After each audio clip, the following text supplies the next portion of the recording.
اعوذ باللہ من الشیطان الرجیم بسم اللہ الرحمن الرحیم۔ پاکستان اور عالم اسلام کی توڑ پھوڑ کی سازش گریٹر اسرائیل، 7واں اور آخری حصہ۔ آج ہم اس کا 7واں اور آخری حصہ پیش کریں گے آپ کے سامنے۔ آخری مارکا کب اور کہاں ہوگا؟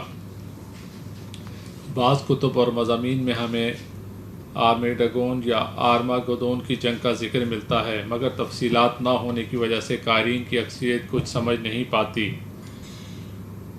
کہ یہ جنگ کب ہوگی اور کہاں ہوگی، کن کے درمیان ہوگی اور اس کا انجام کیا ہوگا۔ قارئین کے لیے یقیناً یہ ایک نئی چیز ہے، اسی لیے یہ معاملہ غالب اکثریت کے سروں کے اوپر سے گزر جاتا ہے، لیکن یہ بڑا اہم موضوع ہے جس کو تفصیل کے ساتھ بیان کرنے کی ضرورت ہے، اور اس کا ذکر مختص انجیل میں ہی ہے اور وہ بھی ایک بار ہی آیا ہے، لیکن اسے حدیث مبارکہ کی روشنی میں دیکھا جائے تو ساری بات سمجھ میں آ جاتی ہے، اور یہ بھی علم ہو جاتا ہے کہ آخر کار اسلام ہی غالب آ کر رہے گا۔ آپ کسی انسائیکلوپیڈیا میں دیکھیں تو وہاں ارماگدون یا آرمیڈگون یا اماجدون کو ایک ایسے میدان کا راز بتایا گیا ہے جس میں حق اور باطل کی قوتوں کے درمیان فیصلہ کن جنگ ہوگی۔ اس جنگ کے فریق کون ہوں گے، یہ کب اور کہاں لڑی جائے گی، اس کے بارے میں ہمیں رسول کریم صلی اللہ علیہ وسلم کے فرامین کو دیکھنا ہوگا۔ ان میں سے سب کچھ بڑے واضح انداز میں بتا دیا گیا ہے۔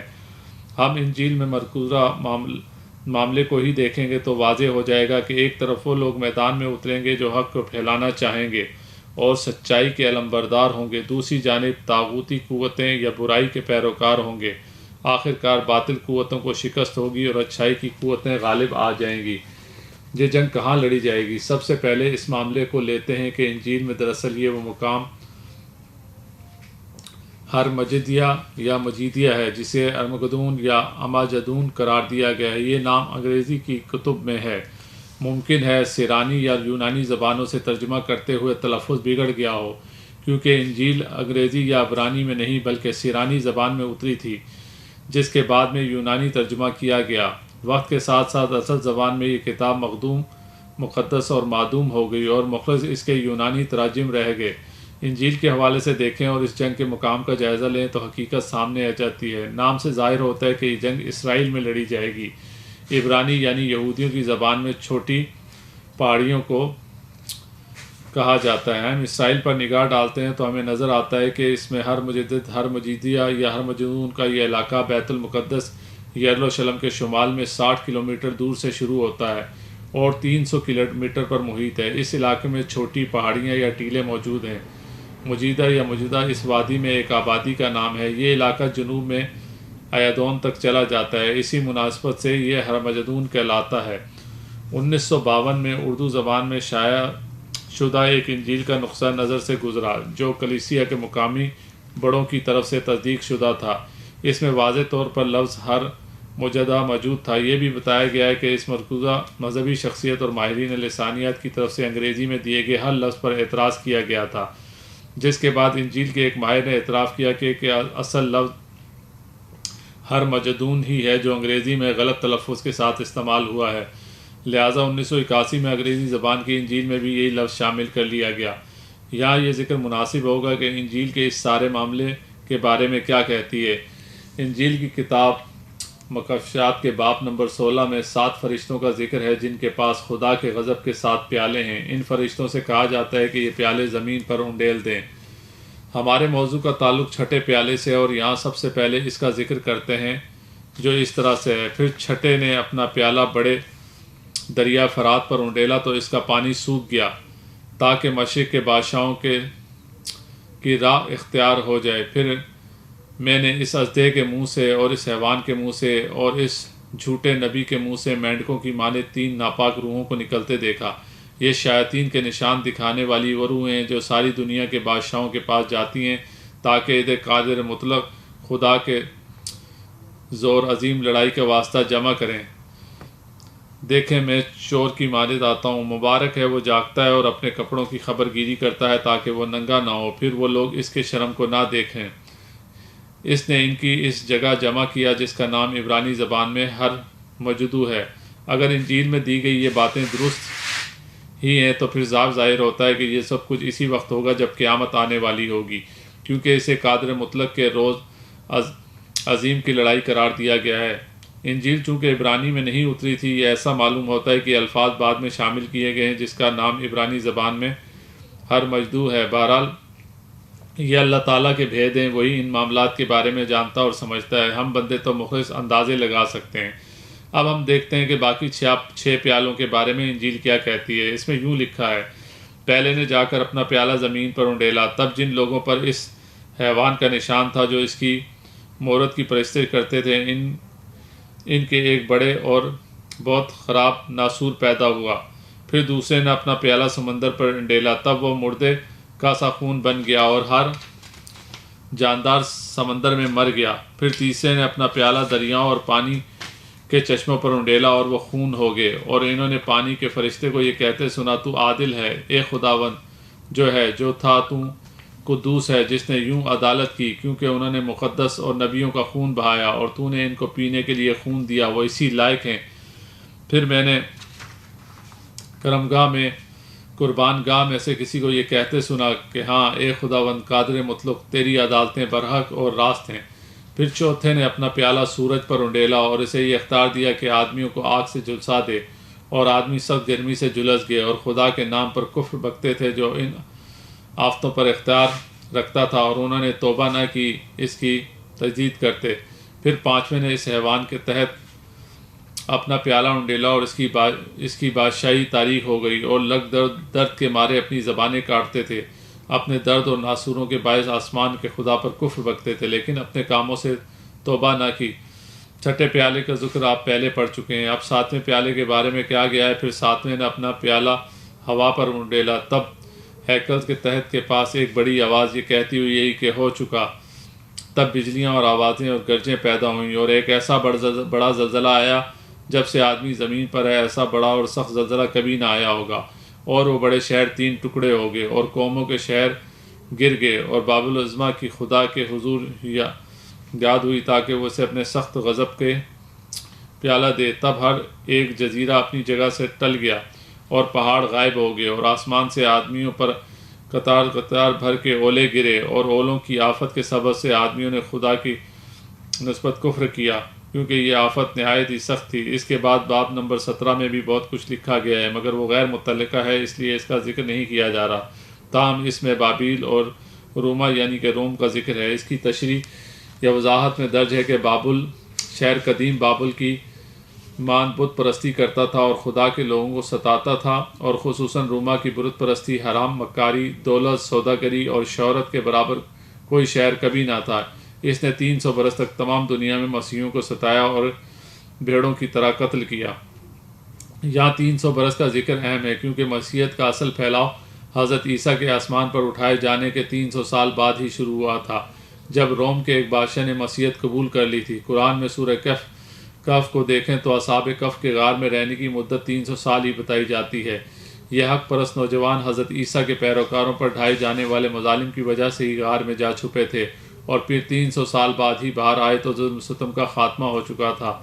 دراصل بہت سی باتیں علامتی ہیں، مثلاً اس میں حیوان کا ذکر آیا ہے، تشریح میں لکھا گیا ہے کہ وہ حیوان یا بت پرست روما ہے جو 7 پہاڑوں پر بنا تھا، یا شیطان کا اختیار ہے جو مسیح کے دنیا میں آنے سے پہلے نہایت بڑا تھا، لیکن مسیح کے ظاہر ہونے کے بعد کم ہو گیا، اور اس کا اختیار کم ہو گیا، مگر دنیا کے آخر میں جب وہ گناہ کا شخص آئے گا تو شیطان پھر طاقت سے اٹھے گا، اور اس تشریح سے واضح ہوتا ہے کہ گناہ کے شخص سے مراد غالباً دجال ہے۔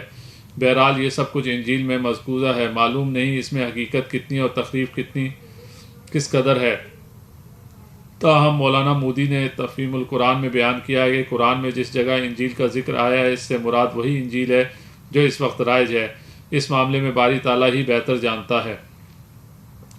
ہم ذکر کر رہے تھے انجیل نے جس معرکۃ الحق و باطل کا ذکر کیا گیا ہے وہ کس جگہ ہوگا۔ اس کی تمام نشانیاں اسرائیل کی جانب توجہ مبذول کر رہی ہیں کہ وہیں میدان کارزار گرم ہوگا۔ اس صورت میں یقین کے ساتھ کہا جا سکتا ہے ان میں سے ایک فریق یہودی ہوں گے اور دوسری جانب ان کے مخالفت میں کون سی قوتیں صف آرا ہوں گی۔ اس حوالے سے ہم ایک حدیث پاک کا ذکر کرتے ہیں جو مسند احمد بن جنبل، ابن داؤد اور ابن ماجہ میں موجود ہے۔ اس حدیث کے مطابق رسول کریم صلی اللہ علیہ وسلم نے اہل روم عیسائیوں سے صلح اور ایک مشترکہ دشمن کے ساتھ لڑائی کی خبر دی۔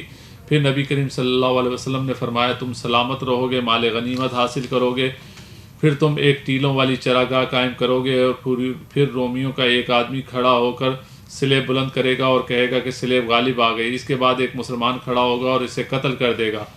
رومی عہد توڑ دیں گے، پھر خوفناک جنگیں ہوں گی اور وہ تمہارے خلاف 80 جھنڈوں تلے جمع ہوں گے، ہر جھنڈے تلے 12,000 کا لشکر ہوگا۔ فرمان نبوی میں ٹیلوں والی جگہ کا ذکر کیا گیا ہے۔ اب ہم وجدان کے علاقے پر نظر ڈالیں تو اس کی صورتحال ایسی ہے، یہ پہلے ذکر آ چکا ہے۔ عبرانی میں کا مطلب ہے چھوٹی پہاڑی یا ٹیلے۔ حدیث پاک کو دیکھا جائے تو آخرکار یہ مسلمان اور عیسائیوں کے درمیان مارکے میں تبدیل ہو جائے گا۔ حق و باطل کا یہ مارکہ جس میدان میں ہوگا اسے جزیل کا نام دیا گیا ہے۔ میدان تاریخی حیثیت کا حامل ہے۔ ماضی میں یہ علاقہ حملہ آوروں کے لیے پسندیدہ رہا، اسے بیت المقدس کی نسبت زیادہ بار اجاڑا گیا۔ یہاں جس قدر جنگیں لڑی گئیں اور جتنی قتل و غارت ہوئی، اس کے نتیجے میں کوئی جگہ ایسی نہیں جس میں انسانی خون جذب نہ ہوا ہو۔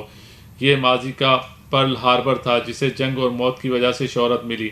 تاریخ میں اس میدان کا 14ویں صدی قبل مسیح میں ذکر ملتا ہے۔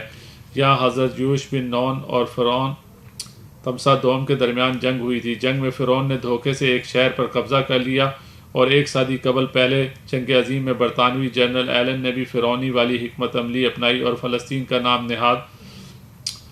نہاد و آزادی دلا دی۔ نیپولین جب یہاں آیا تو دیکھتے ہی اسے بہترین میدان جنگ قرار دیا۔ وجہ یہ تھی کہ یہاں فوجیوں کی نقل و حمل و حرکت آسانی سے ہو سکتی تھی۔ مسلم کے باب الفتین کی ایک اور حدیث کا ذکر کرتے ہیں کہ حضرت ابو ہریرہ رضی اللہ عنہ سے روایت کرتے ہیں کہ رسول کریم صلی اللہ علیہ وسلم نے فرمایا قیامت اس وقت تک قائم نہیں ہوگی یہاں تک کہ رومی عتاق یا وابق میں اتریں، اس کی طرف ان سے لڑنے کے لیے ایک لشکر مدینے سے روانہ ہوگا۔ وہ ان دنوں زمین والوں میں سے نیک لوگ ہوں گے جو صف بندی کریں گے، تو رومی ان سے کہیں گے تم ہمارے اور ان کے درمیان دخل اندازی نہ کرو، جنہوں نے ہم لوگوں میں سے کچھ کو قیدی بنا لیا، ہم ان سے لڑیں گے۔ مسلمان کہیں گے نہیں، اللہ کی قسم ہم اپنے بھائیوں کو تنہا نہیں چھوڑیں گے، تم ان کے ساتھ لڑتے رہو۔ آخر وہ اس سے لڑائی کریں گے اور 1/3 مسلمان بھاگ جائیں گے جن کی اللہ کبھی توبہ قبول نہیں کرے گا، 1/3 قتل ہو جائیں گے جو اللہ کے نزدیک افضل شہید ہوں گے، اور 1/3 فتح حاصل کریں گے جن کو کبھی آزمائش میں نہیں ڈالا جائے گا۔ حدیث پاک میں بیان کردہ قیدی کون تھے جن کا رومی مطالبہ کر رہے ہیں؟ دراصل یہ وہ نصرانی عیسائی تھے جو اس سے پہلے ہونے والی جنگوں میں اسلام قبول کر کے مسلمانوں کے ساتھ آن ملے تھے، اور عیسائی سخت غصے میں تھے، لیکن مسلمان اب اپنے ان دینی بھائیوں کو کیسے کفار کے حوالے کرتے، لہٰذا انہوں نے جنگ کو ترجیح دی۔ اگر میں غلطی پر نہیں تو مذکورہ دونوں حدیث کا آپس میں گہرا تعلق ہے۔ یہ ان جنگوں کے بارے میں ہی لگتی ہیں جن میں روئے زمین کی تمام قوتیں حصہ لیں گی۔ اس میں مسلمان اور عیسائی متحد ہو کر لڑیں گے اور میدان جنگ اسرائیل ہوگا، پھر عیسائی معاہدہ توڑ دیں گے۔ غالباً یہ وہی معاہدہ ہے جس کا نبی کریم صلی اللہ علیہ وسلم نے ذکر فرمایا اور بتایا کہ نصرانیوں کی فوج 80 جھنڈوں تلے جمع ہوگی۔ اس سے مراد 80 ممالک یا 80 گروپ بھی ہو سکتے ہیں۔ عیسائیوں کے نزدیک اس جنگ میں سپہ سالار اعظم حضرت عیسیٰ ہوں گے، مگر ہمارا عقیدہ یہ ہے کہ اس کی قیادت امام مہدی کریں گے، کیونکہ حدیث مبارکوں کو دیکھا جائے تو حضرت عیسیٰ کا ظہور اس جنگ کے بعد ہوگا۔ حضرت عیسیٰ کی آمد سے قبل دجال کا خروج ہو چکا ہوگا، اور یہ جنگ دجال کے خروج سے پہلے کی ہوگی۔ امکان غالب ہے کہ اس کی فتح کے بعد امام مہدی ہی شاہ فلسطین ہوں گے۔ رسول کریم صلی اللہ علیہ وسلم نے ایک جنگ میں 2/3 یہودیوں کے ختم ہونے کی خبر دی ہے۔ عین ممکن ہے کہ یہ وہی جنگ ہو۔ یاجوج یا ماجوج یا دجال کے بارے میں حدیث کو دیکھا جائے تو مذکورہ میدان میں مارکہ بعید از قیاس نہیں۔ یہودیوں کے خاتمے کے بارے میں حضرت عبداللہ بن عمر رضی اللہ عنہ اور حضرت ابو ہریرہ رضی اللہ عنہ کی روایت سے حدیث موجود ہیں۔ ان حدیث مبارکہ کے مطابق مسلمان اور یہود آپس میں لڑیں گے اور مسلمان یہود پر غالب آ جائیں گے۔ مسلمان انہیں قتل کر دیں گے، یہاں تک کہ یہودی جس درخت یا پتھر کے پیچھے چھپا ہوگا تو وہ پتھر اور درخت بھی کہے گے اے عبداللہ، اللہ کے بندے، میرے پیچھے یہودی ہے، آؤ اور اسے قتل کر دو، سوائے غرقہ کے درخت کے، کیونکہ وہ یہودیوں کا درخت ہے۔ دلچسپ امر یہ بھی ہے کہ خود یہودیوں کو بھی اس حدیث پاک پر یقین ہے، کیونکہ اسرائیل میں جا بجائے اس درخت کے باغات لگائے جا رہے ہیں۔ اس کا صرف ایک ہی مقصد ہو سکتا ہے کہ قتل عام میں زیادہ سے زیادہ یہودیوں کو بچایا جا سکے۔ مسیحی دنیا کو معلوم ہے۔ گزشتہ باب میں غرقد کے درخت کا ذکر آیا ہے۔ یہ درخت دراصل جنگلی کیکر کی طرح کا ہے، اور ہمارے ہاں ایک تو کیکر کے بڑے بڑے درخت ہیں، مگر عموماً جنگل یا ویرانی مقامات پر اگی جھاڑیوں اور درختوں کے ساتھ اس کی کثرت ہوتی ہے، اور بڑے بڑے کانٹوں والا یہ درخت جھاڑیوں سے بڑا ہوتا ہے۔ عموماً اس کا تنا بہت بڑا نہیں ہوتا، بلکہ ایک ساتھ کئی پودے اگے ہوتے ہیں، اور یہ عموماً بھیڑ بکریوں کی خوراک بنتا ہے۔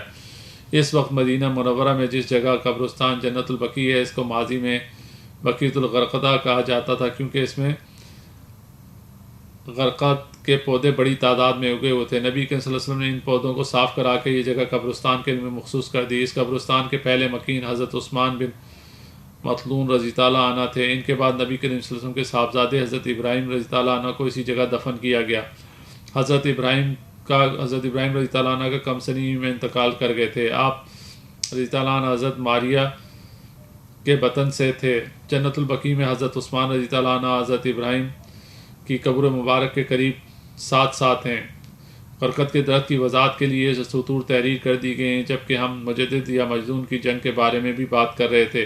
دوبارہ اسی موضوع کی طرف آتے ہیں۔ اس جنگ کو ام الحرب یعنی جنگوں کی ماں قرار دیا گیا ہے۔ اپنی ہولناکی کے اعتبار سے یہ ایسی ہوگی، اس سے اندازہ لگا لیں کہ عام جنگوں کی نسبت اس جنگ میں اس قدر تباہی ہوگی کہ عیسائی دنیا کے اس جنگ کو تسلیم ہی نہیں کرتی، اس کے بارے میں پوری معلومات رکھتی ہے، اور اسی تسلیم کرنے کی سب سے بڑی وجہ یہ ہے کہ اس کی خبر انجیل نے دی ہے۔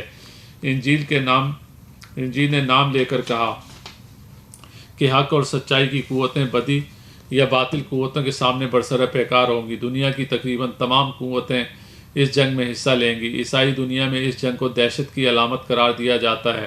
امریکہ میں تو بہت سے لوگ اس کی راہ دیکھ رہے ہیں، جن میں سے ان کا بعض اکابرین حتیٰ کہ کچھ سابق صدر بھی شامل ہیں۔ ماضی قریب کا ایک واقعہ ہے کہ جب رونالڈ ریگن کی انتخابی مہم جاری تھی تو انہوں نے ایک تقریر میں اس جنگ کا حوالہ دے دیا، جس پر روس نے ایٹمی ہتھیار سیدھے کر لیے۔ تاہم کچھ لوگوں نے معاملہ ٹھنڈا کرا دیا۔ مغرب اس بارے میں پرجوش مگر خوفزدہ بھی ہے۔ ان کے اکابرین مخلص عیسائیوں کو اس جنگ کا خیر مقدم کرنے کی تلقین کرتے رہتے ہیں۔ ان کا عقیدہ ہے کہ ہر مجدون کا آخری مارکہ شروع ہوگا تو حضرت عیسیٰ علیہ السلام آ جائیں گے اور انہیں اٹھا کر بادلوں میں لے جائیں گے۔ اس طرح عیسائی تباہ و برباد ہونے سے بچ جائیں گے اور انہیں جنگ کی ہولناکیوں کا بھی سامنا نہیں کرنا پڑے گا۔ یہودی عقائد ایک دوسری قسم کی خوش فہمی پر مبنی ہے۔ وہ کہتے ہیں کہ پوری دنیا یہودیوں کی دشمن ہو جائے گی اور مل کر ان کے ساتھ جنگ کرے گی۔ ظاہر ہے یہ مجدون کی جنگ کا ہی حوالہ ہے۔ اس کے مطابق عیسائی ہی نہیں، یہودی بھی اس جنگ کے بارے میں مکمل واقفیت رکھتے ہیں۔ یہودی عقیدے میں خوش فہمی کا پہلو یہ ہے کہ پھر عالمی فوج کو شکست ہو جائے گی اور وحدانیت پرستوں تینوں مذاہب یکجا ہو جائیں گے۔ اس طرح دجال کا خروج ہوگا۔ اس عقیدے کو حدیث مبارکہ کی روشنی میں دیکھا جائے تو یہ اس لحاظ سے بھی درست ہے کہ آخرکار دنیا میں اسلام ہی غالب آئے گا، جبکہ اس جنگ میں 2/3 یہودی قتل ہو جائیں گے۔ ظاہر ہے بچ جانے والے 1/3 یہودی بھی اکثریت عورتوں اور بچوں پر ہوگی۔ 2/3 یہودیوں کو قتل کے بارے میں حدیث گزشتہ باب میں شامل ہے۔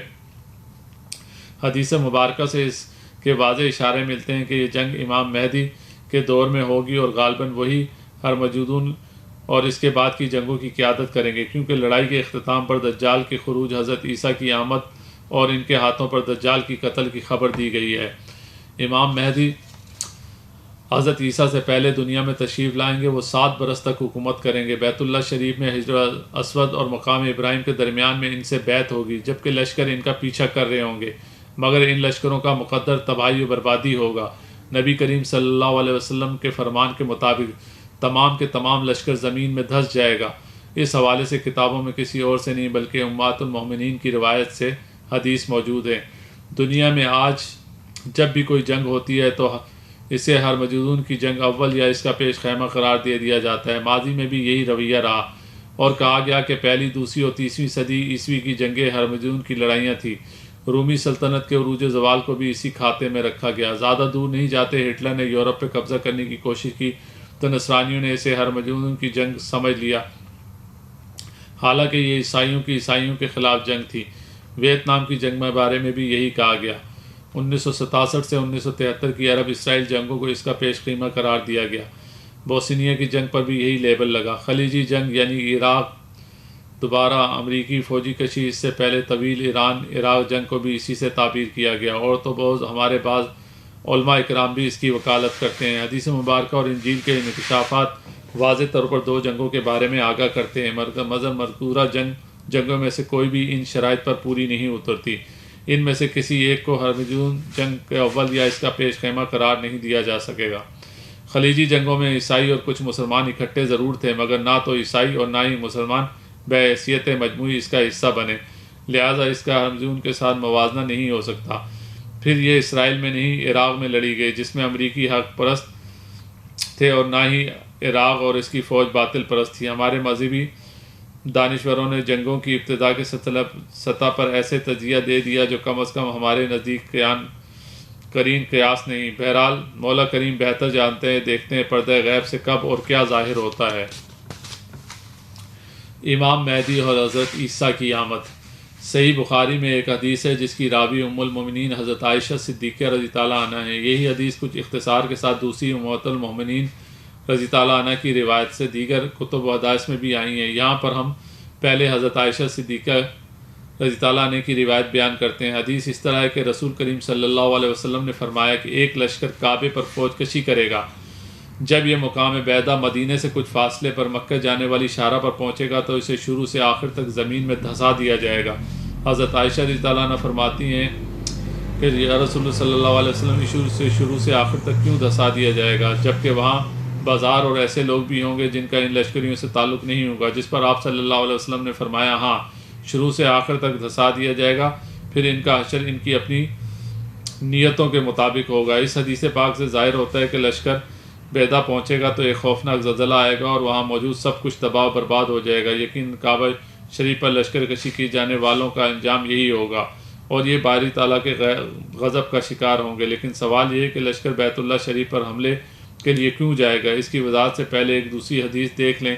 ام المومنین حضرت ام سلمہ رضی اللہ عنہ کی روایت ہے کہ رسول کریم صلی اللہ علیہ وسلم نے فرمایا ایک خلیفہ کی موت کے وقت قوم اختلاف کا شکار ہو جائے گی۔ ایک آدمی بھاگ کر مدینے سے مکہ چلا جائے گا اور اس کے بعد مکہ سے کچھ لوگ آئیں گے جو اس کو زبردستی غلاف کعبہ کے پیچھے سے باہر نکال کر رکن حجر اسود کے مقام ابراہیم کے درمیان اس سے بیعت لیں گے۔ ایک دوسری حدیث پاک میں حضرت ام سلمہ ہی کی روایت ہے کہ رسول کریم صلی اللہ علیہ وسلم نے فرمایا پناہ لینے والا بیت اللہ کی پناہ لے گا۔ اس طرح ایک لشکر بھیجا جائے گا، ابھی وہ وہیں ہوں گے کہ لشکر زمین میں دھس جائے گا۔ اب سوال یہ ہے کہ مدینے سے مکہ جانے اور بیت اللہ کی پناہ لینے والا وہ شخص کون ہوگا، اور یہ مدینے سے بھاگ کر کیوں آئے گا اور مکہ میں کیوں چھپ جائے گا؟ ان تینوں حدیث مبارکوں کو ملا کر دیکھا جائے تو بات واضح ہو جاتی ہے کہ یہ شخص یقیناً حضرت مہدی امام مہدی ہوں گے، کیونکہ آپ ہی وہ ہستی ہیں جن سے ہجر اور مقام ابراہیم کے درمیان میں بیعت لی جائے گی۔ مکے کے لوگ آپ کی علامات سے پہچان کر جوک درجوک آپ کی بیعت کے لیے حاضر ہوں گے، وہ آپ کو اپنا قائد بنا لیں گے۔ جناب امام مہدی اختلافات کے پیش نظر ہی مدینے سے نکل جائیں گے اور ان کے پیچھے کرنے والا لشکر انہی لوگوں کا ہوگا جو آپ سے عداوت رکھتے ہیں۔ لشکر میں شامل یہ لوگوں میں کوئی اور نہیں مسلمان ہی ہوں گے، لیکن بدترین انجام سے دوچار ہوں گے، کیونکہ وہ کسی اچھی نیک نیت کے ساتھ مکہ نہیں جائیں گے، بلکہ ان کا مقصد تقدس کے حامل اس شہر میں قتل و غارت کرنا ہوگا۔ ان کے مقابلے میں جناب امام مہدی بے سر و سامان ہوں گے، لیکن جب 400 لوگ ان کی بیعت کو آئیں گے تو انہیں ایک قوت اور طاقت میسر آ جائے گی اور ان کی حکومت قائم ہو جائے گی اور مسلمانوں کی عظمت کی بحالی کا دور شروع ہو جائے گا۔ وہ فتوحات حاصل کرتے ہوئے فلسطین پر بھی قبضہ کر لیں گے۔ ایک حدیث میں ہے جس میں شاہ فلسطین کا ذکر کیا گیا ہے، وہ امام مہدی ہی ہیں۔ یا کچھ اور حدیث بیان کرتے ہیں۔ ابن ماجہ میں حضرت عبداللہ بن حازس رضی اللہ عنہ کی روایت ہے کہ مشرق کی جانب سے ایسے لوگ نکلیں گے جو علاقوں پر علاقے فتح کرتے ہوئے امام مہدی کی مدد کو پہنچیں گے۔ ترمذی میں حضرت ابو ہریرہ رضی اللہ عنہ کی روایت ہے کہ نبی کریم صلی اللہ علیہ وسلم نے فرمایا خراساں کے علاقے سے جھنڈے برآمد ہوں گے، انہیں کوئی طاقت واپس نہیں پھیر سکے گی یہاں تک وہ اہلیہ بیت المقدس میں نصب کر دیے جائیں گے۔ ان حدیث میں مشرق اور خراساں کا ذکر ہوا ہے۔ عرب کے مشرق میں ایران، پاکستان اور افغانستان موجود ہیں، تینوں اسلامی ممالک ہیں۔ نبی کریم صلی اللہ علیہ وسلم کے دور کا جائزہ لیں تو آج کا خراساں اس دور کے خراساں سے مختلف تھا۔ آج کا خراساں ایران کا ایک صوبہ ہے، مگر اس دور میں خراساں وسیع تر حیثیت رکھتا تھا۔ اس وقت افغانستان کا نام خراساں تھا اور یہ علاقہ صرف آج افغانستان پر ہی مشتمل نہیں ہے، اس میں شمالی علاقوں میں بلوچستان سمیت پاکستان کے بہت سے علاقے شامل ہیں۔ بلوچستان سے ملنے والا ایران کا کچھ حصہ بھی خراساں کی عملداری میں تھا۔ یہاں ابتدا میں دی گئی حدیث مبارکہ سے ملتی جلتی ایک اور حدیث کا ذکر بھی کرتے ہیں۔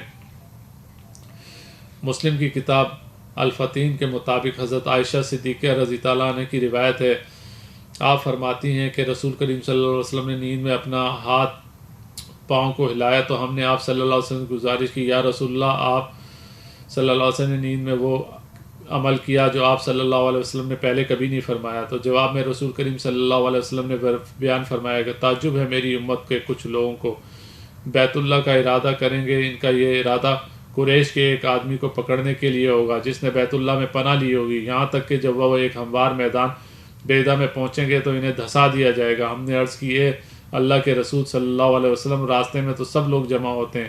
آپ صلی اللہ علیہ وسلم نے فرمایا، ہاں، ان میں مجبور اور مسافر بھی ہوں گے جو ایک ہی دفعہ ہلاک ہو جائیں گے اور مختلف طریقوں سے نکلیں گے، اور روز قیامت اللہ ان کی نیتوں پر اٹھائے گا۔ بیادہ ابتلا علاقہ ہے، یہ مدینے سے چند کلومیٹر دور ذوالخل الخلیفہ کے فوراً بعد شروع ہوگا۔ یہ علاقہ مکہ اور مدینے کو ملانے والی شارع ہجرہ کے دونوں جانب ہے۔ پرانی سڑک کو ترک کر کے یہ شارع بالکل نئے راستوں پر تعمیر کی گئی ہے جن پر نبی کریم صلی اللہ علیہ وسلم اور آپ صلی اللہ علیہ وسلم کے ساتھیوں نے ہجرت کا سفر کیا۔ بیدا میں کہیں کہیں ریت کے چھوٹے ٹیلے بھی نظر آ جاتے ہیں۔ چونکہ یہ دارالخلیفہ سے شروع ہو جاتا ہے اس لیے مدینہ طیبہ کے مرکزی علاقے سے 10-12 کلومیٹر سے زیادہ فاصلے پر نہیں ہے۔ ذوالخلیفہ وہ علاقہ ہے جہاں مسجد میقات واقع ہے۔ مدینے سے حج اور عمرہ پر جانے والے اسی مسجد سے احرام اور نیت باندھتے ہیں۔ بزرگوں کی روایت ہے کہ امام مہدی کے ظہور کا علم ہوگا تو لوگ گروہ اور جماعتوں کی شکل میں آئیں گے اور ان کے ہاتھ پر بیعت کریں گے۔ شام کے ابدال، عراق کے اولیاء اور نیک لوگوں کی جماعتیں ان کی بیعت کے لیے آئیں گی، جبکہ ہر شخص پر ان کی بیعت واجب ہوگی۔ حضرت امام مہدی رضی اللہ عنہ مشرقی ملک کی فوجوں کی مدد سے عرب میں ایک مضبوط اور طاقتور حکومت قائم کریں گے۔ یہی زمانہ دجال کے خروج اور حضرت عیسیٰ کے آسمانوں سے آمد کا ہوگا۔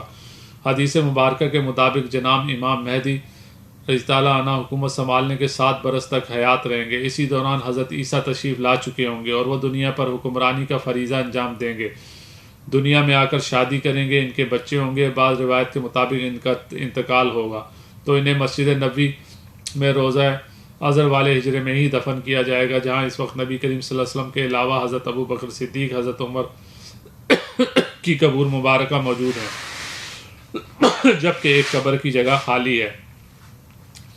ہم فی الحال امام مہدی کا ذکر کر رہے ہیں۔ ام المؤمنین حضرت ام سلمہ کی روایت ہے کہ حدیث پاک ہے، شام کے ابدال اور عراق کے گروہ آ کر ان کی ہاتھ پر بیعت کریں گے۔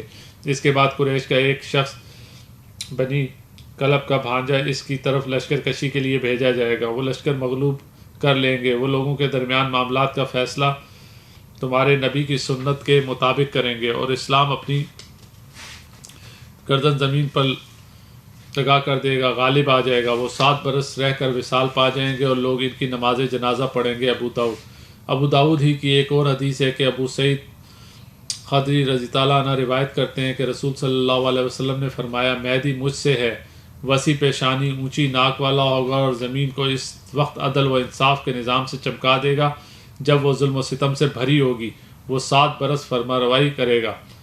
ابن ماجہ کے مطابق ابو سعد خدری رضی اللہ عنہ ہی کی روایت ہے کہ رسول کریم صلی اللہ علیہ وسلم نے فرمایا، میری امت میں مہدی پیدا ہوں گے، اگر وہ دنیا میں بہت کم رہے تو 7 برس حکمرانی کریں گے، ورنہ 9 برس ضرور کریں گے۔ اس زمانے میں میری امت اس قدر خوش ہوگی کہ اس سے پہلے کبھی نہیں ہوئی۔ زمین کا اس زمانے میں یہ حال ہوگا، جس قدر اس میں پھل پیدا کرنے کی صلاحیت ہوگی سب پیدا کر دے گی، زمین کا کچھ حصہ بھی باقی نہ رہے گا۔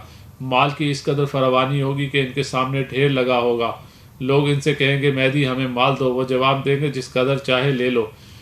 ابن ماجہ میں حضرت صوبان رضی اللہ عنہ روایت کرتے ہیں، نبی کریم صلی اللہ علیہ وسلم نے فرمایا، تمہارے ایک خزانے کے پاس 3 خلفاء کے بیٹے قتل کیے جائیں گے، لیکن کسی کو بھی وہ خزانہ نہیں ملے گا۔ اس کے بعد مشرق کی جانب سے سیاہ نشان نمودار ہوں گے، وہ تمہیں ایسا قتل کریں گے پہلے کسی نے نہ کیا ہوگا۔ اس کے بعد رسول صلی اللہ علیہ وسلم نے کچھ اور بیان فرمایا جس میں یاد نہ رکھ سکا۔ اس کے بعد آپ صلی اللہ علیہ وسلم نے فرمایا، اللہ کا خلیفہ مہدی ظاہر ہوگا، جب تم اسے ظاہر دیکھو گے تو گھٹنوں کے بل برف پر گھسٹ کر بھی جانا پڑا تو جانا، تم اس کی بیعت کر لینا، کیونکہ وہ مہدی خدا کا خلیفہ ہوگا۔ حضرت عبداللہ نے بھی حضرت عبداللہ رضی اللہ عنہ نے بھی اسی طرح حدیث بیان کی ہے۔ آپ رضی اللہ عنہ فرماتے ہیں کہ ہم رسول اللہ صلی اللہ علیہ وسلم کی خدمت میں حاضر تھے کہ چند ہاشمی نوجوان آئے، انہیں دیکھ کر حضرت کی آنکھیں بھر آئیں۔ ہم نے عرض کی یا رسول اللہ صلی اللہ علیہ وسلم، آپ صلی اللہ علیہ وسلم کو کوئی نہ کوئی بات ضرور دیکھتے ہیں جس سے ہمیں دکھ ہوتا ہے۔ تو آپ صلی اللہ علیہ وسلم نے فرمایا ہم وہ لوگ ہیں جنہیں اللہ تعالیٰ نے دنیا کے بدلے آخرت دی ہے۔ بہت جلد ایسا وقت آنے والا ہے کہ میرے اہل بیت بہت سختی اور تکلیف میں ہوں گے، ان پر بڑی مصیبتیں آئیں گی، حتیٰ کہ مشرق و مغرب سے کچھ لوگ آئیں گے جن کے پاس سیاہ جھنڈے ہوں گے، ان کا مقصد دنیا کے خزانوں پر قبضہ ہوگا، لیکن لوگ انہیں روکیں گے، وہ لوگوں سے جنگ کریں گے اور اللہ تعالیٰ انہیں فتح عطا کرے گا، وہ جس کام کا ارادہ کریں گے وہ پورا ہوگا۔ اس وقت یہ لوگ حکومت کو پسند نہ کریں گے بلکہ میرے اہل بیت سے ایک شخص کو سردار مقرر کریں گے، وہ شخص زمین کو عدل سے اس طرح بھر دے گا جس طرح لوگوں نے اسے ظلم سے بھر دیا تھا۔ تم میں سے جو شخص اس زمانے کو پائے وہ ان لوگوں کے ساتھ شریک ہو، اگرچہ اسے گھٹنوں کے بل زمین پر کیوں نہ چلنا پڑے۔ ابن ماجہ۔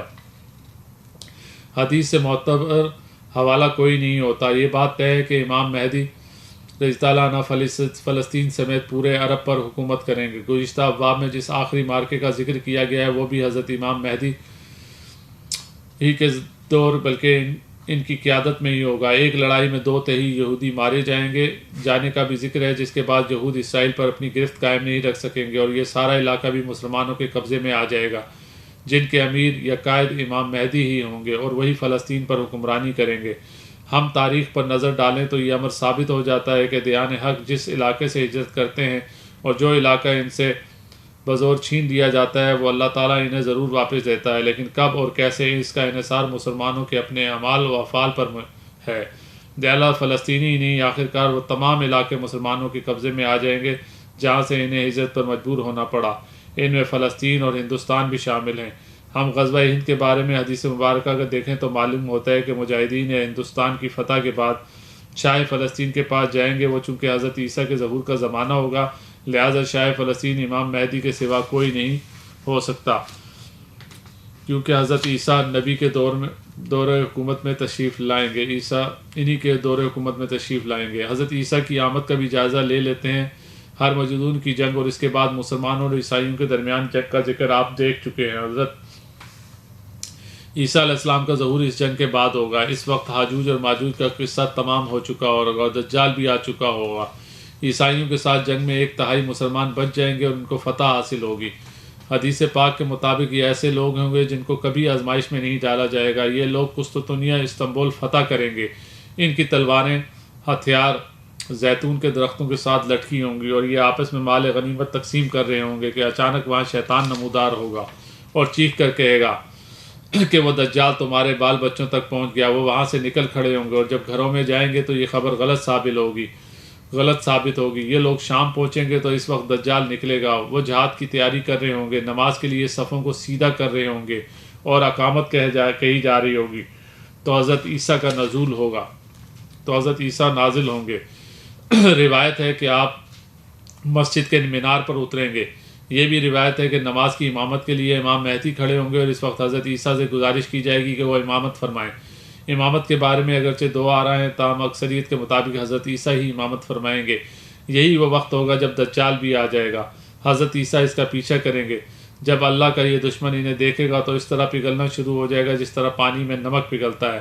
وہ ہلاک ہونے کے قریب ہوگا تو حضرت عیسیٰ اس کو خود قتل کرنے کے لیے آگے بڑھیں گے، کیونکہ باری تعالیٰ نے آپ کے دست مبارک سے اسے قتل کرانا ہے۔ آپ اس کو نیزے سے قتل کر دیں گے، پھر لوگوں کو نیزے پر لگا ہوا اس کا خون دکھائیں گے۔ اس طرح یہ سب سے بڑا فتنہ ختم ہو جائے گا جس سے نبی کریم صلی اللہ علیہ وسلم نے بھی پناہ مانگی ہے۔ کچھ روایت ہے کہ دجال کو لد کے مقام پر قتل کیا جائے گا۔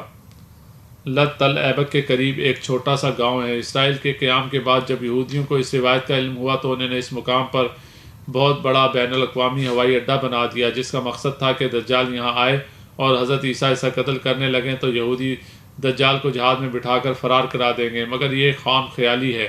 اللہ تعالیٰ نے جو امر طے کر دیا ہے وہ اسی طرح ہو کر رہے گا۔ عیسائیوں کا عقیدہ ہے کہ حضرت عیسیٰ ان کے نجات دہندہ کے طور پر آئیں گے، انہیں لے کر آسمانوں میں چلے جائیں گے۔ اس طرح وہ جنگ کی ہولناکیوں سے محفوظ رہیں گے، جبکہ اس جنگ میں اور حضرت عیسیٰ کے آمد کے زمانے میں بہت زیادہ فرق نہیں ہوگا۔ دجال کا خروج۔ دجال کون ہے، وہ کیسا ہوگا، وہ کہاں کہاں جائے گا اور کیا کچھ کرے گا۔ اس بارے میں بزرگان دین کی بہت سی روایت موجود ہیں، لیکن یہاں ہم صرف حدیث مبارکہ پر اکتفا کریں گے، کیونکہ نبی کریم صلی اللہ علیہ وسلم کی طرف سے دی گئی خبر سے کوئی دوسری روایت معتبر نہیں ہو سکتی۔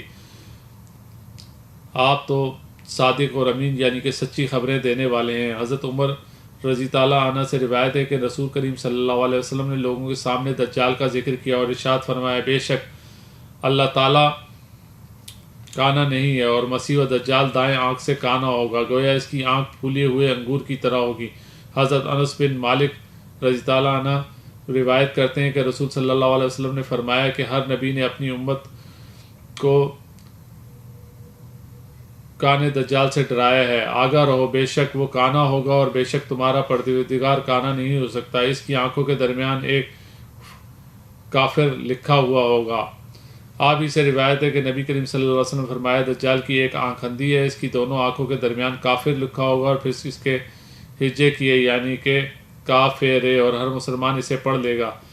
حضرت حذیفہ رضی تعالیٰ عنہ سے روایت ہے کہ رسول کریم صلی اللہ علیہ وسلم نے ارشاد فرمایا کہ دجال کی بائیں آنکھ کافی کانی ہوگی، وہ گھنے بالوں والا ہوگا اور اس کے ساتھ جنت اور دوزخ ہوگی۔ در حقیقت اس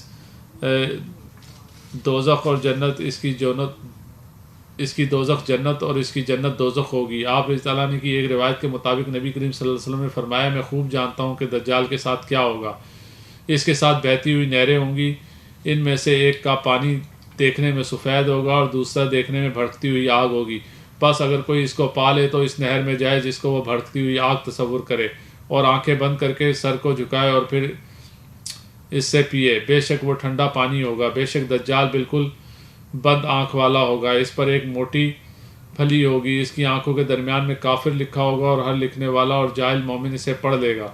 حضرت حدیثہ کی ایک اور روایت کے مطابق آپ صلی اللہ علیہ وسلم نے ارشاد فرمایا کہ دجال کے ساتھ پانی اور آگ ہوگی، بس اس کی آگ ٹھنڈا پانی ہوگی اور اس کا پانی آگ ہوگی، بس تم ہلاک نہ ہونا۔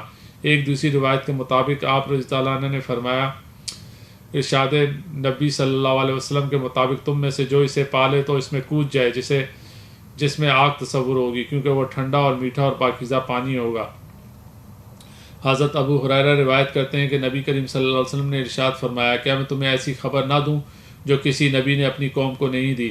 بے شک وہ کانا ہوگا اور جنت اور دوزخ مثل لے کر آئے گا، پس جسے وہ جنت کہے گا وہ جہنم ہوگا، اور تمہیں اس میں اس طرح ڈراتا ہوں جس طرح نوح نے اپنی قوم کو اس سے ڈرایا۔ اس حدیث مبارکہ میں آگے جا کر آپ صلی اللہ علیہ وسلم کے حوالے سے روایت ہے کہ آپ صلی اللہ علیہ وسلم نے فرمایا، تمہارے بارے میں دجال کے علاوہ دوسرے فتنوں کا زیادہ خوف کرتا ہوں، اگر وہ میری موجودگی میں ظاہر ہوگا تو میں تمہارے بجائے اس کا مقابلہ کروں گا، اگر وہ میری غیر موجودگی میں ظاہر ہو تو ہر شخص خود اس کا مقابلہ کرنے والا ہو، اور پھر ہر مسلمان پر میرا خلیفہ اور نگہبان ہوگا۔ بے شک دجال نوجوان گھنگریالے بالوں والا اور پھوٹی ہوئی آنکھ والا ہوگا، گویا اس میں سے عبدالعزی بن قیس کے ساتھ تشبیہ دیتا ہوں، پس تم میں سے جو کوئی اسے پالے تو اسے چاہیے کہ اس پہ سورہ کہف کی ابتدائی آیات کی تلاوت کرے۔ بے شک اس کا خروج شام اور عراق کے درمیان میں ہوگا، پھر وہ اپنے دائیں اور بائیں جانب فساد برپا کرے گا۔ اے اللہ کے بندو ثابت قدم رہنا۔ ہم نے عرض کی، اے اللہ کے رسول صلی اللہ علیہ وسلم، وہ زمین پر کتنا عرصہ رہے گا؟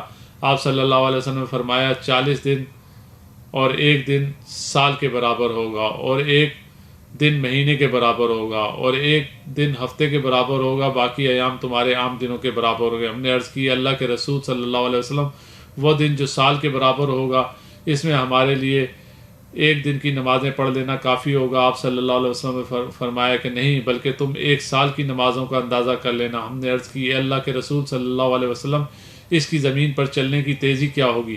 آپ صلی اللہ علیہ وسلم نے فرمایا، اسے بارش کی طرح جیسے ہوا پیچھے سے دھکیل رہی ہوئی، پس وہ ایک قوم کے پاس آئے گا اور اسے دعوت دے گا تو وہ اس پر ایمان لے آئیں گے اور اس کی دعوت قبول کر لیں گے، پھر وہ آسمان کو حکم دے گا تو وہ بارش برسائے گا اور زمین سبزہ اگائے گی، اسے چرنے والے جانور شام کے وقت آئیں گے تو ان کے کوہان پہلے سے لمبے تھن بڑے ہوں گے اور سے تنی ہوئی ہوں گی، پھر وہ ایک اور قوم کے پاس جائے گا اور اسے دعوت دے گا تو وہ اس کے قول کو رد کر دیں گے تو وہ ان سے واپس لوٹ آئے گا، پس وہ قحط زدہ ہو جائیں گے اور ان کے پاس ان کے مالوں میں سے کچھ بھی نہیں رہے گا، پھر وہ ایک بنجر اور ویران زمین کے پاس سے گزرے گا اور اسے کہے گا، کہ اپنے خزانے کو نکال دے تو زمین خزانے اس کے پاس لے آئیں گی، جیسے شہد کی مکھیاں اپنے سرداروں کے پاس آتی ہیں۔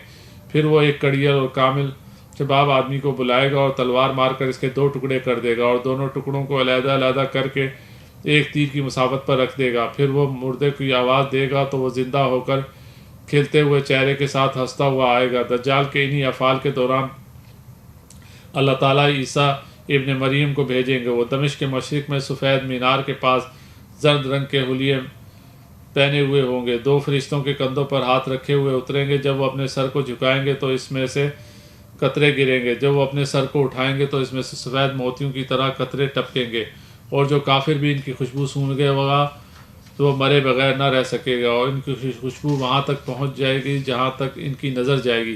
پس حضرت مسیح دجال کو طلب کریں گے اور اسے باب العد پر پائیں گے تو اسے قتل کر دیں گے۔ پھر عیسیٰ ابن مریم کے پاس وہ قوم آئے گی جسے اللہ تعالیٰ نے دجال سے محفوظ رکھا۔ پس عیسیٰ ان کے چہروں کو صاف کریں گے اور انہیں جنت میں ملنے والے ان کے درجات بتائیں گے۔ پس اسی دوران حضرت عیسیٰ علیہ السلام پر اللہ رب العزت وحی نازل فرمائیں گے۔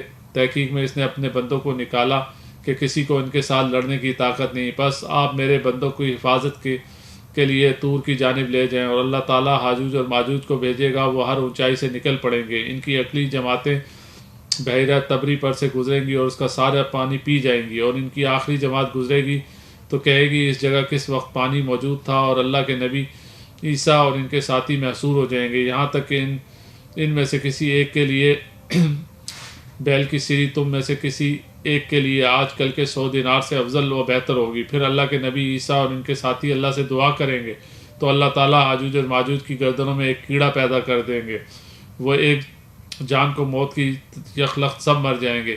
پھر اللہ کے نبی عیسیٰ تعالیٰ عنہ ان کے ساتھی زمین کی جانب اتریں گے تو زمین پر ایک بالش جگہ بھی نہیں ہوگی جہاں حاجوج ماجوج کی علامت اور بدبو سے خالی نہ ملے۔ پھر اللہ تعالیٰ نبی عیسیٰ اور ان کے ساتھی دعا کریں گے تو اللہ تعالیٰ بختی اونٹوں کی گردنوں کے برابر پرندے بھیجیں گے جو انہیں اٹھا کر لے جائیں گے، اور جہاں اللہ چاہے گا وہ انہیں پھینک دیں گے۔ پھر اللہ تعالیٰ بارش بھیجیں گے جس پر مکان خوردہ مٹی کا ہو یا بادلوں کا آئینے کی طرح صاف ہو جائے گی، اور زمین مثل باغ اور حوض کی طرح دھل جائے گی۔ پھر زمین سے کہا جائے گا اپنے پھل کو اگا اور اپنی برکت کو لوٹا دے۔ پس ان دنوں ایسی برکت ہوگی کہ ایک انار کو پوری جماعت کھائے گی اور اس کے چھلکے میں سایہ حاصل کرے گی، اور دودھ میں اتنی برکت ہوگی کہ دودھ دینے والی ایک گائے پورے قبیلے کے لیے کافی ہوگی، اور ایک دودھ دینے والی اونٹنی ایک بڑی جماعت کے لیے کافی ہوگی، اور ایک دودھ دینے والی بکری پورے گھرانے کی کفالت کرے گی۔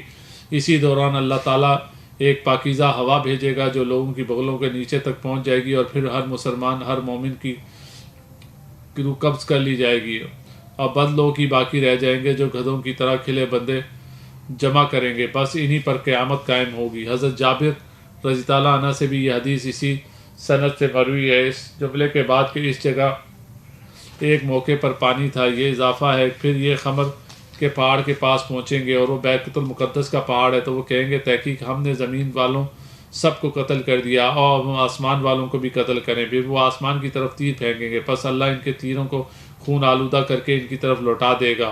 اور ابن حجر کی روایت ہے کہ میں نے اپنے بندوں کو نازل کیا ہے جنہیں قتل کرنے پر کسی کو قدرت حاصل نہیں۔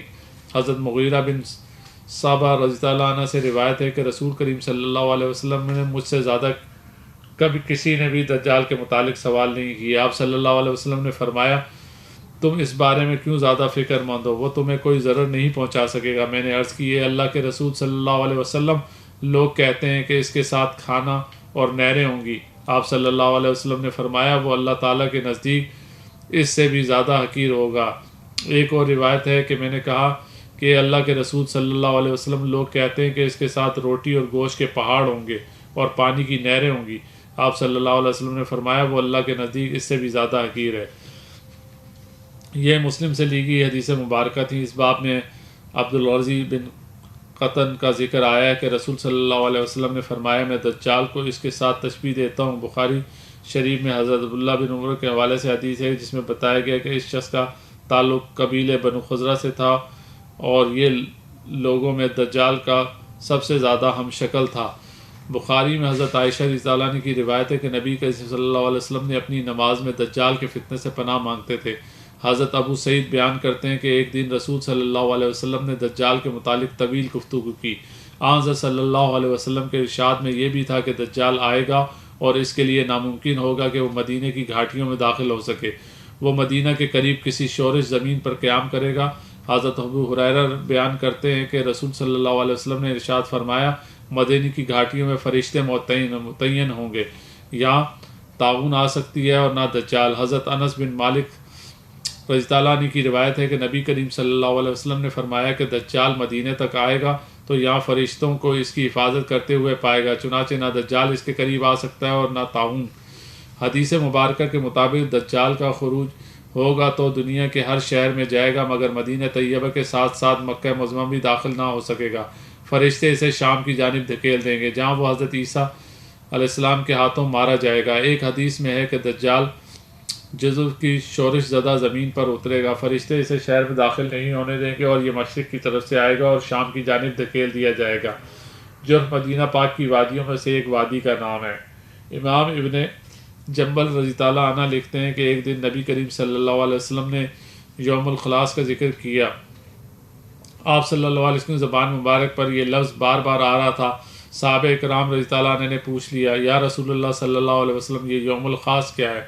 آپ صلی اللہ علیہ وسلم نے فرمایا، جس دن دجال آئے گا وہ کوہ عہد پر چڑھ کر دیکھے گا اور اپنے ساتھیوں سے کہے گا، تم جانتے ہو یہ سامنے جو سفید محل نظر آ رہا ہے یہ کیا ہے؟ پھر وہ خود ہی جواب دے گا، یہ احمد صلی اللہ علیہ وسلم کی مسجد ہے۔ اس کے بعد وہ مدینہ میں داخل ہونے کا ارادہ کرے گا مگر اس پاک شہر کے ہر دروازے پر ایک فرشتہ مقرر ہوگا جو شہر کی حفاظت کر رہا ہوگا۔ اس وقت دجال اس وادی کے اطراف میں اپنا خیمہ گھاڑے گا جس کی جانب شہر کا پانی جاتا ہے۔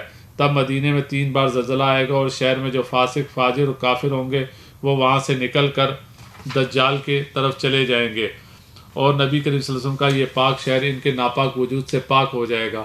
حضرت ابو سعید رضی اللہ عنہ فرماتے ہیں کہ ایک دن نبی کریم صلی اللہ علیہ وسلم نے دجال کے بارے میں طویل گفتگو کی اور آپ صلی اللہ علیہ وسلم نے فرمایا، اس کے لیے ناممکن ہوگا کہ وہ مدینہ کی گھاٹیوں میں داخل ہو، چنانچہ وہ مدینہ کے نزدیک شورش زدہ زمین پر قیام کرے گا۔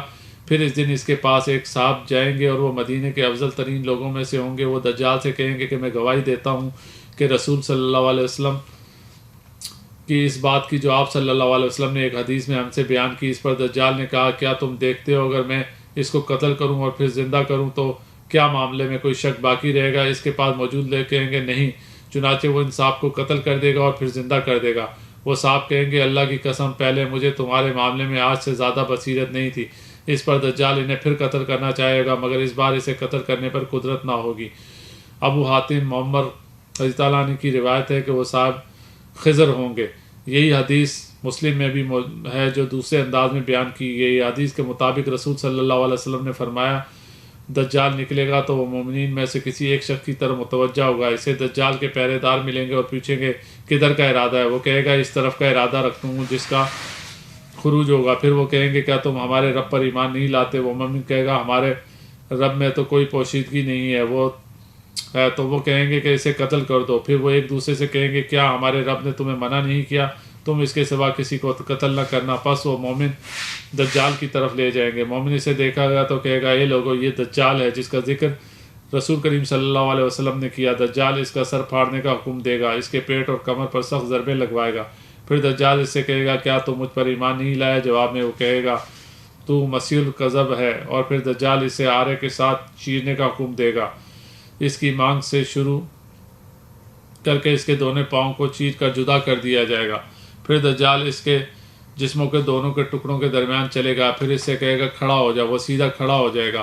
پھر دجال کہے گا کیا تو مجھے پر ایمان نہیں لاتا؟ تو وہ مومنین سے کہے گا مجھے تیرے بارے میں پہلے سے زیادہ بصیرت عطا ہو گئی ہے۔ پھر وہ کہے گا اے لوگو میرے بعد یہ دجال کسی سے بھی ایسا نہیں کر سکے گا۔ پھر دجال اسے ذبح کرنے کے ارادے سے پکڑے گا، لیکن اس کی ہنسلی اور گردن کے درمیان کی جگہ تانبے کی ہو جائے گی اور دجال کو اسے ذبح کرنے کا کوئی راستہ نہیں ملے گا، اور پھر اس کے ہاتھ اور پاؤں پکڑ کر پھینک دے گا۔ وہ لوگ گمان کریں گے کہ اس نے اسے آگ کی طرف پھینکا ہے، حالانکہ اسے جنت میں ڈال دیا جائے گا۔ رسول صلی اللہ علیہ وسلم نے فرمایا یہ شخص رب العالمین کے ہاں سب سے بڑی شہادت کا حامل ہوں گے۔ یہودیوں کا یہ دوست کہاں؟ یہودیوں کا یہ دوست دجال عالم وجود میں آ چکا ہے، یہ آج بھی موجود ہے اور اس وقت بھی موجود ہے جب نبی کریم صلی اللہ علیہ وسلم اس دنیا میں تشریف لائے۔ حدیث مبارکہ کے مطابق اپنی تمام تر فتنہ انگیزیوں کے باوجود حضرت عیسیٰ کے ہاتھوں قتل اس کا مقدر بن چکا ہوگا، اگرچہ اس کے دوست اس کو بچانے کے لیے سرتوڑ کوشش کر رہے ہوں گے۔ بہت سی دجالی یہودی تنظیموں کے قیام کا مقصد بھی آخر کار دجال کی حکمرانی کا قیام ہے، جس کے لیے صدیوں سے سازشیں جاری ہیں اور دجال کے فنا ہونے تک جاری رہیں گی۔ گزشتہ باب میں ایک حدیث دی گئی ہے جو شاید حضرت عیسیٰ لد کے مقام پر دجال کو قتل کریں گے۔ یہ بھی تحریر کیا جا چکا ہے کہ یہودیوں نے تل ایبک کے قریب لد نام کے اس گاؤں میں بین الاقوامی ہوائی اڈہ بنا ڈالا ہے تاکہ وہ اسے قتل سے بچانے کے لیے دجال کو فرار کرا سکیں۔ سوال یہ ہے کہ یہودیوں کا یہ دوست عالم وجود میں آ چکا ہے تو یہ ہے کہاں؟ بتایا گیا ہے کہ یہ زنجیروں میں جکڑا ہوا ہے، کسی جزیرے میں قید ہے۔ نبی کریم صلی اللہ علیہ وسلم نے چونکہ مشرق کی طرف سے اسے خروج کو خبر دی، لہذا قیاس کیا جاتا ہے کہ یہ بحیرہ ہند کے کسی جزیرے میں قید ہوگا، لیکن کوئی واضح اشارہ موجود نہیں، اس لیے کچھ نہیں کہا جا سکتا۔ اللہ تعالیٰ اور اس کے رسول صلی اللہ علیہ وسلم ہی بہتر جانتے ہیں۔ کچھ عرصے سے کہا جا رہا تھا کہ یہ برمودا کے جزیرے میں قید ہے، جس کو برمودا ٹرائی اینگل کہا جاتا ہے۔ اس جزیرے کا شہرہ 1945 میں اس وقت ہوا جب فلوریڈا سے اڑنے والے 4 جہاز اچانک غائب ہو گئے اور ان کو زمین نکل گئی یا آسمان کھا گیا، کچھ پتہ نہیں چل رہا تھا۔ آخرکار معلوم ہوا کہ زمین نے نکلا، نہ آسمان نے کھایا، بلکہ ان جہازوں کو سمندر ڈکار گیا۔ یہ حادثہ برمودا کے مقام پر ہوا۔ اس کے بعد بے ترتیب واقعات ہوئے، کئی بحری جہاز تک عدم وجود کا شکار ہوا۔ سائنسدانوں نے پتہ چلایا کہ یہاں اتنی طاقتور مقناطیسی لہریں ہیں جو سیکنڈوں میں بڑے بڑے بحری جہازوں تک کو توڑ پھوڑ کر رکھ دیتی ہیں۔ لیکن برمودا بحیرہ کونوس میں ہے اور مشرق کے بجائے مغرب کی جانب ہے۔ اس جگہ اڑان تشریحاں دیکھی جانے کا دعوے دار بھی موجود ہیں۔ اس طرح کا ایک اور علاقہ بحر الکاہل میں بھی موجود ہے۔ اب کوئی کشتی یا جہاز، ہوائی جہاز اس سمت میں نہیں جاتا۔ برمودا میں دجال کی موجودگی کی اطلاع یہود کی طرف سے ہی پھیلائی گئی ہے، جو یہاں ہونے والے حادثات کو اپنے اس دوست کا کارنامہ قرار دیتے ہیں۔ زمانے قدیم میں یہ علاقہ شیطان اور بدی کی قوتوں کے مرکز بھی قرار دیے گئے تھے۔ دجال موجود تو ہے مگر کہاں؟ اس کے حوالے سے مخبر صادق کے سوا اس دنیا میں کوئی نہیں جانتا۔ اور آپ صلی اللہ علیہ وسلم کے بارے میں فرماتے ہیں، ایک حدیث مبارکہ کو دیکھتے ہیں۔ اس حدیث کی راوی جناب فاطمہ بنت قیس رضی اللہ عنہ ہیں، جو فیاض بن قیس رضی اللہ عنہ کی ہمشیرہ اولین مہاجرات میں سے تھیں۔ مسلم میں یہ حدیث بہت طویل ہے، جس میں سے دجال کے بارے میں بہت کچھ کہا گیا ہے۔ اس سے غیر متعلقہ حصے حذف کر کے وہی حصہ دیا جا رہا ہے جس میں دجال کا ذکر ہے۔ جناب فاطمہ بنت قیس رضی اللہ عنہ فرماتی ہیں کہ میری عدت ختم ہو گئی تو میں نے رسول صلی اللہ علیہ وسلم کی طرف سے ندا دینے والے کی آواز سنی، جو کہہ رہا تھا کہ نماز کھڑی ہونے والی ہے۔ پس میں مسجد کی طرف نکلی اور میں نے رسول صلی اللہ علیہ وسلم کے ساتھ نماز ادا کی، اس حال میں کہ میں عورتوں کی صف میں تھی جو مردوں کے پشتوں سے ملی ہوئی تھی۔ تو رسول صلی اللہ علیہ وسلم نے نماز پوری کر لی تو مسکراتے ہوئے ممبر پر تشریف فرما ہوئے، اور آپ صلی اللہ علیہ وسلم نے فرمایا ہر شخص اپنی نماز کی جگہ بیٹھا رہے۔ پھر فرمایا کہ تم جانتے ہو میں نے تمہیں کیوں جمع کیا ہے؟ صحابہ کرام نے عرض کی اللہ اور اس کے رسول آپ ہی بہتر جانتے۔ تو آپ صلی اللہ علیہ وسلم نے فرمایا اللہ کی قسم میں تمہیں کسی بات کی ترغیب یا اللہ سے ڈرانے کے لیے جمع نہیں کیا، میں تو تمہیں صرف اس لیے جمع کیا ہے کہ تیمنداری کی ایک نصرانی آدمی ہے، پس وہ آئے، انہوں نے اسلام پر بیعت کی اور مسلمان ہو گئے۔ انہوں نے مجھے بات بتائی جو اس خبر کے موقف ہے جو میں تمہیں دجال کے بارے میں بتا چکا ہوں۔ انہوں نے مجھے خبر دی ہے کہ بنو لہم اور بنو جذام کے 30 آدمیوں سمیت ایک کشتی میں سوار ہوئے۔ بحری موجیں انہیں ایک ماہ تک دھکیلتی رہیں، پھر وہ سمندر میں ایک جزیرے کی طرف پہنچے، یہاں تک کہ سورج غروب ہو گیا تھا۔ وہ چھوٹی چھوٹی کشتیوں میں بیٹھ کر جزیرے کے اندر داخل ہوئے۔ انہیں وہاں ایک جانور ملا جو موٹے اور گھنے بالوں والا تھا۔ بالوں کی کثرت کی وجہ سے اس کا اگلا اور پچھلا حصہ وہ نہ پہچان سکے۔ انہوں نے کہا تیرے لیے ہلاکت ہو، تو کون ہے؟ اس نے کہا ایک قوم اس آدمی کی طرف گرجے میں چلو، کیونکہ وہ تمہاری اس خبر کے بارے میں بہت شوق رکھتا ہے۔ پس جب اس نے ہمارا نام لیا تو ہم گھبرا گئے، وہ کہیں جن نہ ہو، پس جلدی جلدی چلے اور گرجے میں داخل ہو گئے۔ وہاں ایک بہت بڑا انسان تھا، اس سے پہلے ہم نے اتنا بڑا آدمی اتنی سختی کے ساتھ بندھا ہوا نہ دیکھا تھا۔ اس کے دونوں ہاتھوں کو گردنوں کے ساتھ باندھا گیا تھا اور گھٹنوں سے ٹخنوں تک لوہے کی زنجیروں سے جکڑا ہوا تھا۔ ہم نے اس سے کہا کہ تیرے لیے ہلاکت ہو، تو کون ہے؟ اس نے کہا تم کو میری خبر معلوم کرنے پر قادر ہو ہی گئے ہو تو میں ہی بتاؤں کہ تم کون ہو۔ انہوں نے کہا ہم عرب کے لوگ ہیں، ہم دریائے جہاز پر سوار تھے تو سمندر کو جوش میں پایا، بس موجیں 1 مہینے تک ہم سے کھیلتی رہیں، پھر ہم تمہارے اس جزیرے تک پہنچ گئے۔ بس ہم چھوٹی چھوٹی کشتیوں میں سوار ہوئے اور جزیرے کے اندر داخل ہوئے۔ تو ہمیں بہت موٹے گھنے بالوں والا جانور ملا، بالوں کی کثرت کی وجہ سے اس کا اگلا اور پچھلا حصہ پہچانا جاتا تھا۔ ہم نے کہا تیرے لیے ہلاکت ہو، تو کون ہے؟ اس نے کہا میں جسامہ ہوں۔ ہم نے کہا جسامہ کیا ہے؟ تو اس نے کہا گرچہ میں اس آدمی کا قصہ کرو کیونکہ وہ تمہاری خبر کا بہت شوق رکھتا ہے۔ پس ہم اسے گھبرائے اور جلدی تیزی سے اس طرف چل دیے۔ ہم اس سے پرامن نہ تھے، وہ جن ہی نہ ہو۔ اس نے کہا مجھے بیاسان کے باغ کے بارے میں خبر دو۔ ہم نے کہا تم اس کی کس چیز کے بارے میں خبر معلوم کرنا چاہتے ہو؟ اس نے کہا کہ میں اس کھجور کے پھل کے بارے میں معلوم کرنا چاہتا ہوں۔ ہم نے کہا ہاں پھل آتا ہے۔ ہم نے کہا قریب یہ زمانہ آنے والا ہے کہ وہ درخت پھل نہ دیں گے۔ اس نے کہا مجھے بحیرہ تبریہ کے بارے میں خبر دو۔ ہم نے کہا کہ اس کی کس چیز کے بارے میں خبر معلوم کرنا چاہتے ہو؟ اس نے کہا کیا اس میں پانی ہے؟ ہم نے کہا اس میں کثرت کے ساتھ پانی موجود ہے۔ اس نے کہا قریب اس کا سارا پانی ختم ہو جائے گا۔ اس نے کہا مجھے زرغا کے چشمے کے بارے میں بتاؤ۔ ہم نے کہا اس کی کس چیز کے بارے میں معلوم کرنا چاہتے ہو؟ اس نے کہا کہ اس چشمے میں پانی ہے اور کیا لوگ اس کے پانی سے کھیتی باڑی کرتے ہیں؟ ہم نے کہا ہے، یہ کثیر پانی والا ہے اور وہاں کے لوگ اسی کی پانی سے کھیتی باڑی کرتے ہیں۔ تو اس نے کہا مجھے امیوں کے نبی کے بارے میں خبر دو۔ اس نے کہا کیا؟ ہم نے کہا وہ مکے سے نکلے گا اور یثرب مدینے میں اترے گا۔ اس نے کہا کیا عرب نے اس کے ساتھ جنگ کی ہے؟ ہم نے کہا ہاں۔ اس نے کہا انہوں نے اہل عرب کے ساتھ کیا سلوک کیا؟ ہم نے اسے خبر دی کہ وہ اپنی ملکہ حدودوں کے عربوں پر غالب آ گئے اور ان عربوں نے ان کی اطاعت کر لی ہے۔ اس نے کہا کیا ایسا ہو چکا ہے؟ ہم نے کہا ہاں۔ اس نے کہا ان عربوں کے حق میں بہتر ہے کہ وہ ان کے تابع دار ہو جائیں، اور میں تمہیں اپنے بارے میں خبر دیتا ہوں کہ میں مسیح دجال ہوں۔ بہت جلد مجھے نکلنے کی اجازت دی جائے گی، پس میں نکلوں گا تو زمین میں چکر لگاؤں گا۔ میں 40 راتوں میں ہر بستی پر اتروں گا، مکے اور مدینے کے سوا، کیونکہ ان دونوں میں داخل ہونا میرے لیے حرام کر دیا گیا ہے۔ جب میں ان میں سے کسی ایک میں داخل ہونے کا ارادہ کروں گا تو فرشتے ہاتھ میں برہنہ تلوار لے کر سامنے آ جائے گا اور مجھے اس میں داخل ہونے سے روکے گا۔ اس کی ہر گھاٹی پر فرشتے پہرے دار موجود ہوں گے۔ حضرت فاطمہ بن قیس رضی اللہ عنہ نے کہا رسول کریم صلی اللہ علیہ وسلم نے اپنی انگلی کو ممبر پر چبھایا اور فرمایا یہ طیبہ ہے، یہ طیبہ ہے، یہ طیبہ ہے، یعنی مدینہ ہے۔ کیا میں نے تمہیں یہ باتیں پہلے ہی بیان نہ کر دی تھی؟ لوگوں نے عرض کی جی ہاں۔ پھر فرمایا بے شک مجھے تمیمہ کی اس خبر سے خوشی ہوئی ہے کہ وہ اس حدیث کے مطابق ہے جو میں نے تمہیں دجال اور مکہ مدینے کے بارے میں بیان کی تھی۔ آگاہ رہو کہ دجال شام یا یمن کے سمندر میں نہیں بلکہ مشرق کی طرف ہے، وہ مشرق کی طرف ہے، وہ مشرق کی طرف ہے۔ آپ صلی اللہ علیہ وسلم نے مشرق کی طرف اشارہ کیا، پس میں نے یہ حدیث رسول صلی اللہ علیہ وسلم سے یاد کر لی۔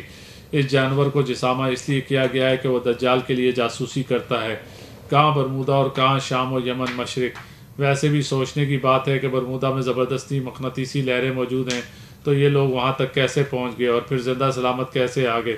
یہ یہود اور اہل مغرب کی پھیلائی ہوئی باتیں ہیں جو دجال کو اپنا دوست اور نجات دہندہ سمجھتے ہوئے اس کی خروج کا شدت کے ساتھ انتظار کر رہی ہیں۔